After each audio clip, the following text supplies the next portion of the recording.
का वास्तव्य, ईश्वर का वास्तव्य कहाँ कहाँ होता है, ये आगे हम देखेंगे।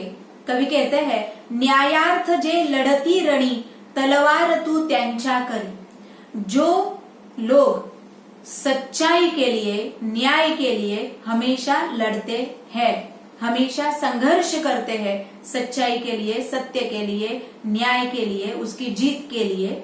तो यहाँ कहा है कि न्यायार्थ जे लड़ती रणी, अभी न्याय के लिए, सच्चाई के लिए हमेशा जंग में ही लड़ना चाहिए, ऐसे नहीं। पग पग पर हमें इस तरह का संघर्ष अभी करना पड़ता है।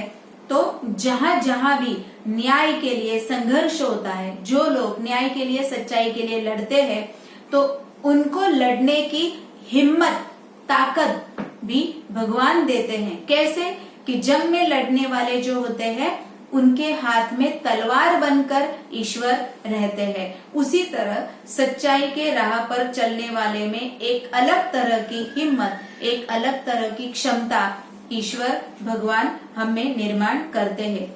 ध्येयार्थ जे तमी चालती, तू दीप त्यांच्या अंतरी।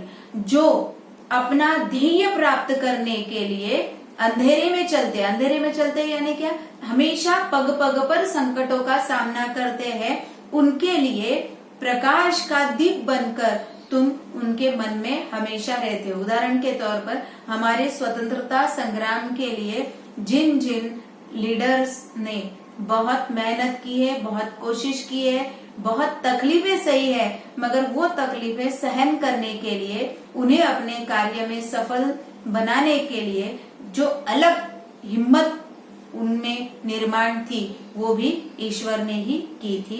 इसीलिए जो अपना ध्येय पूरा करने के लिए, अपना एम पूरा करने के लिए जो बहुत सारी कोशिशें करते रहते हैं, उन्हें भगवान आशा की किरण दिखाते हैं। एडिसन का उदाहरण अगर हम लेंगे कि हजारों एक्सपेरिमेंट करने के बाद उन्होंने बल्ब का इन्वेंशन किया। तो उनकी इंटरव्यू लेने वाली जो व्यक्ति थी, उस व्यक्ति ने एडिसन से सवाल पूछा कि इतने एक्सपेरिमेंट आपके फेल गए, अगर ये एक्सपेरिमेंट भी अगर फेल हो जाता तो क्या आप करते? तो एडिसन का उसके लिए जवाब ये था कि इससे भी और ज्यादा दुगने एक्सपेरिमेंट में करता रहता जब तक ये बल्ब का इन्वेंशन मुझसे नहीं होता।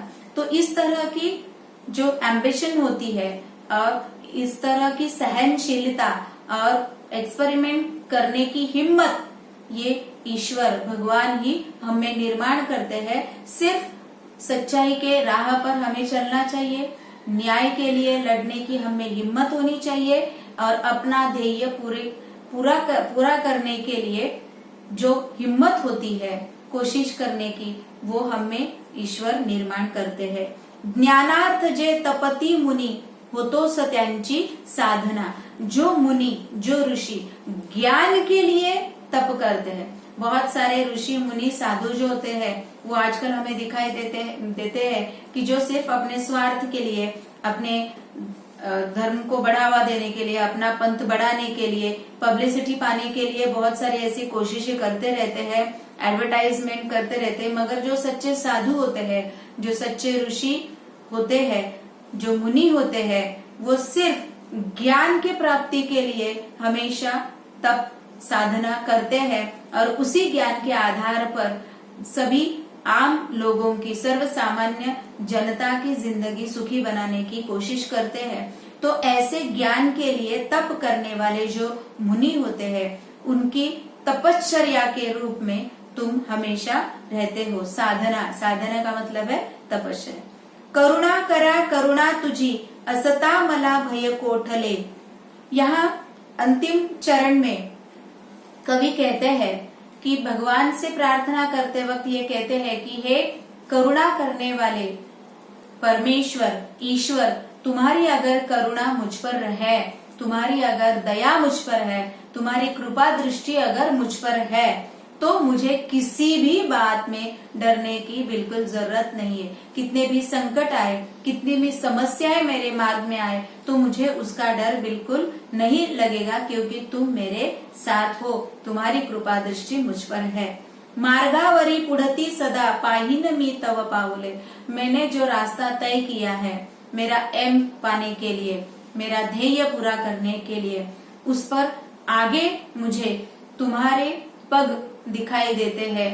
तुम मार्गदर्शक के रूप में तुम हमेशा मेरे लिए खड़े हो, इसकी मुझे पहचान है, ये मुझे पता है। सृजनत्व या हृदयामध्ये नित जागवी भीती बना। अंतिम चरण में यहाँ कवि कहते हैं कि सृजनत्व या हृदयामध्ये नित जागवी भीती बना, कि किसी भी तरह की नई बात, अच्छी बात ये निर्माण करने के लिए, उसे स्वीकार करने के लिए मेरे दिल में जो डर है, जो भय है, वो पूरी तरह नष्ट होना चाहिए और समाज की, दुनिया की अच्छाई के लिए, भलाई के लिए जो भी मेरा कर्म है वो बिना डरे मेरे हाथों से होता रहे। इस तरह की शक्ति मुझ में तू निर्माण कर, ऐसे कवि हमें इस कविता के गीत के माध्यम से कहते हैं।